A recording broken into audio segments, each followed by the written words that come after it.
आप को गौर करने की जरूरत है। हम गालियां खा रहे हैं, हम जलील किए जा रहे हैं, हम रुस्वा किए जा रहे हैं, हमें बेइज्जत किया जा रहा है, हमारे घरों पर बुलडोजर चलाए जा रहे हैं।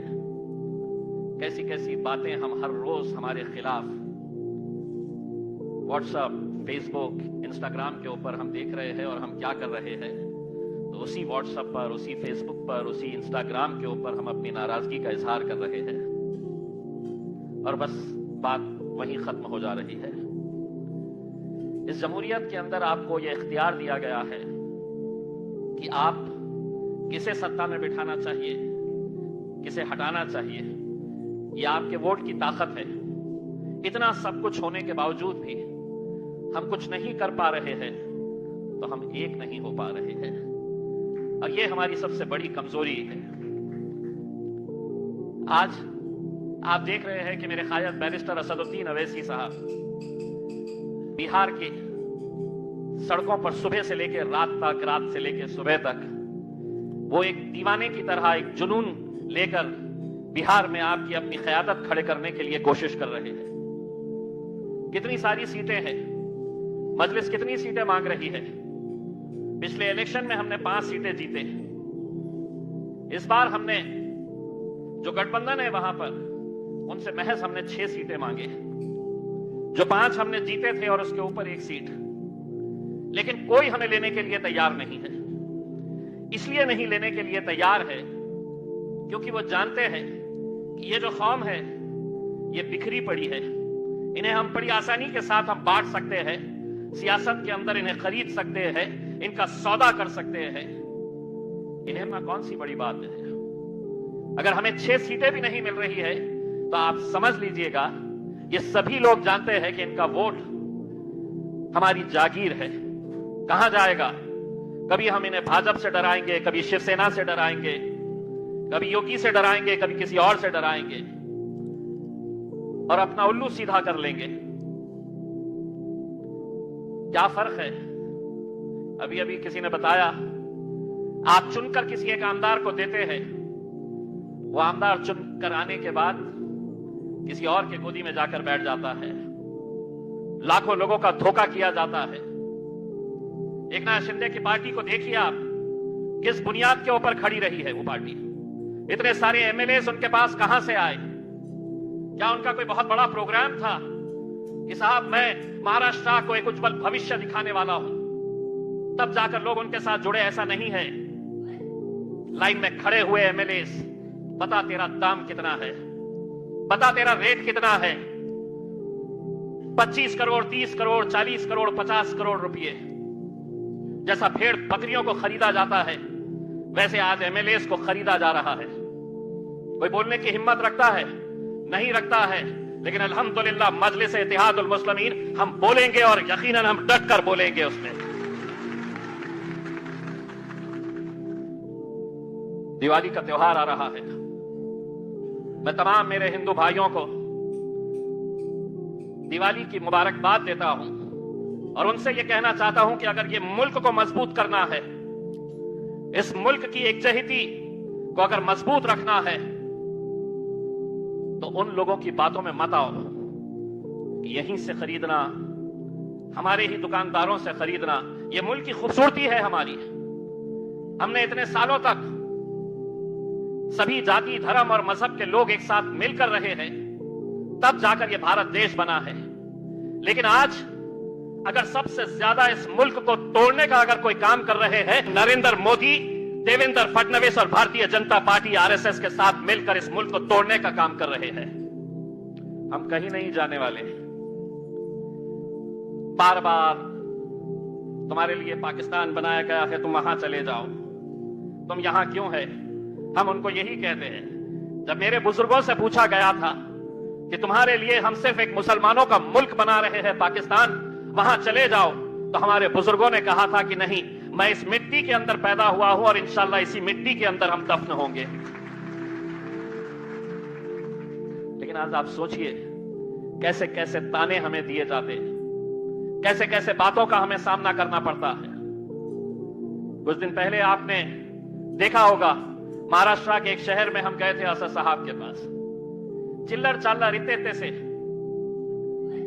भाजपा का कोई नेता इतना सा है।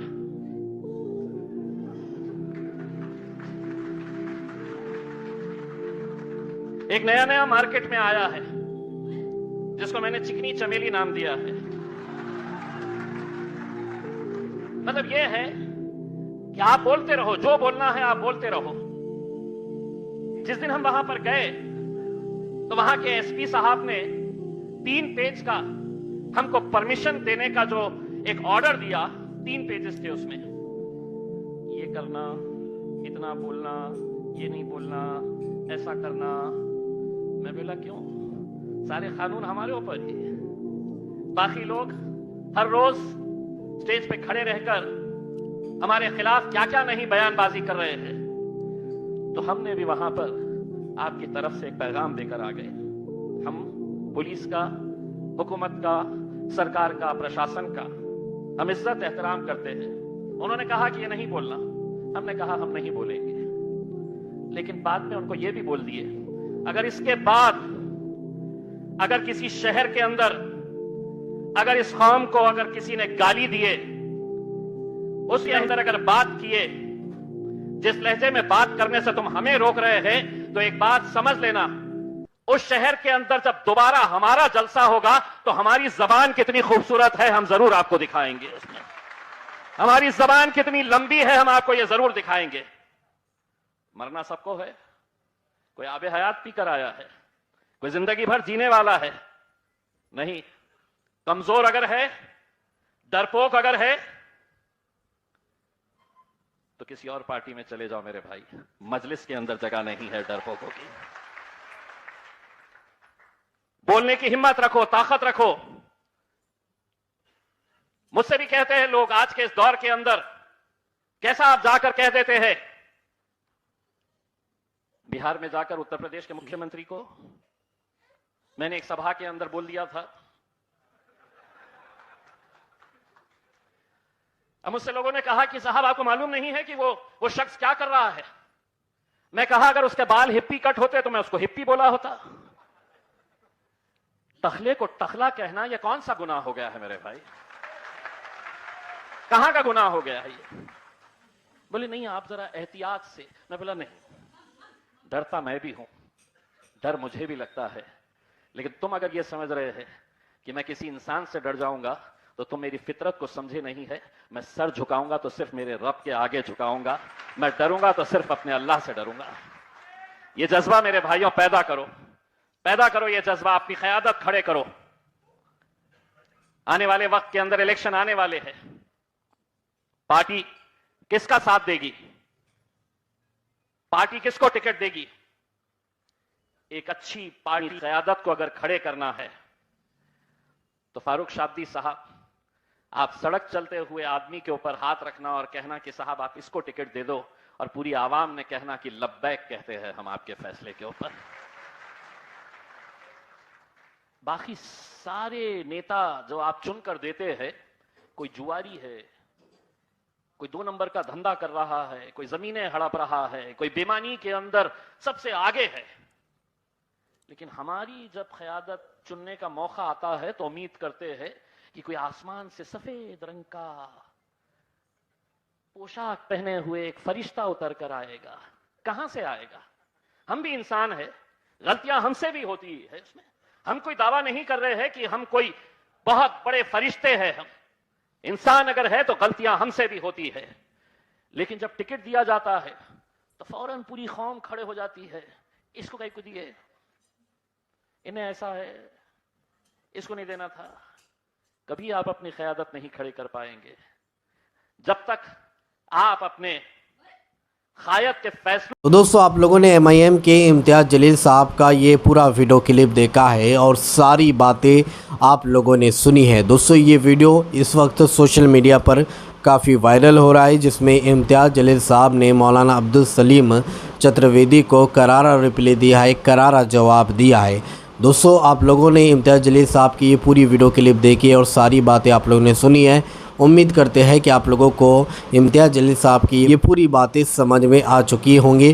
तो इस वीडियो को लाइक कीजिए, शेयर कीजिए और अगर अभी तक आप लोगों ने हमारे इस चैनल न्यूज़ ऑफ इस्लाम को सब्सक्राइब नहीं किया है तो इस चैनल को सब्सक्राइब ज़रूर कीजिए, बेल आइकन को दबाइए ताकि आने वाली हर वीडियो की नोटिफिकेशन आपको इसी चैनल पर मिल सके। तो चलिए दोस्तों, इसी तरह की इन्फॉर्मेशन लेकर आपकी खिदमत में एक बार फिर से हाज़िर होंगे और जब तक अपना ख्याल रखिए और अपने इस भाई को अपनी दुआ में याद रखिए। अल्लाह हाफ़िज़।